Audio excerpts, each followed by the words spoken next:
मित्रांनो, खरंच वास्तुशास्त्राचे मूळ ग्रंथ काय सांगतात? आजपर्यंत आपले जवळजवळ 9 भाग झालेत आणि आता 10व्या भागामध्ये आपण घरासाठी भूमी कशी असावी या संदर्भात चर्चा करणार आहे.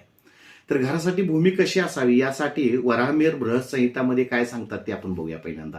तर ते काय सांगतात की 1 हात लांब, रुंद, खोल खड्डा करून काढलेली माती त्यात भरावी. हे करताना खड्डा पूर्ण भरल्यानंतर माती शिल्लक राहिली तर ती भूमी उत्तम समजावी असं ते सांगतात.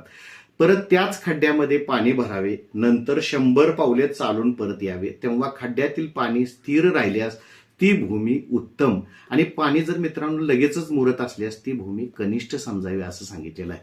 मत्स्यपुराण नावाचा ग्रंथ आहे. अध्याय 253 मध्ये जी भूमी उत्तम उपजाऊ असेल, स्पर्श केल्यास ती हाताला स्निग्ध जाणवेल, ती प्रशस्त समजावी असं ते म्हणतात. त्याचबरोबर जागा नांगरून पेरणी केल्यानंतर 3 रात्रीत रोप उगवल्यास ती भूमी उत्तम समजावी.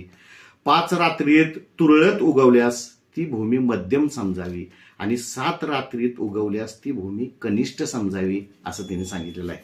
मित्रांनो, सम्रांगण सूत्रधार अध्याय 8 मध्ये ते सांगतात, काय सांगितलेलं आहे त्या ग्रंथकर्त्यांनी, खणलेल्या खड्ड्यामध्ये पांढऱ्या, तांबड्या, पिवळ्या रंगाच्या असलेला हार त्यामध्ये ठेवावा आणि ज्या रंगाची फुले दीर्घकालापर्यंत कोमेजणार नाहीत त्या वर्णाशी संबंधित म्हणजे पांढरी ब्राह्मण, तांबडी क्षत्रिय, पिवळी वैश्य आणि काळी शूद्र या वर्णासाठी ती भूमी प्रशस्त समजावी.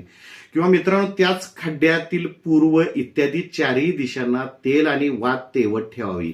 ज्या दिशेची तेल वात दीर्घकाळपर्यंत तेवत राहील त्या दिशेशी संबंधित म्हणजे उत्तर ब्राह्मणासाठी, पूर्व क्षत्रियांसाठी, त्यानंतर वैश्य वर्णासाठी दक्षिण आणि पश्चिम शूद्रासाठी ती भूमी शुभ समजावी असं सांगितलेलं आहे. ब्राह्मण, क्षत्रिय, वैश्य, शूद्र याचा अर्थ मित्रांनो आजपर्यंत आपण त्याचा विचार केलाय की गुणकर्म विभाग असा अर्थ त्याचा घ्यायचा आहे. जातीशी अर्थार्थी त्याचा संबंध नाही.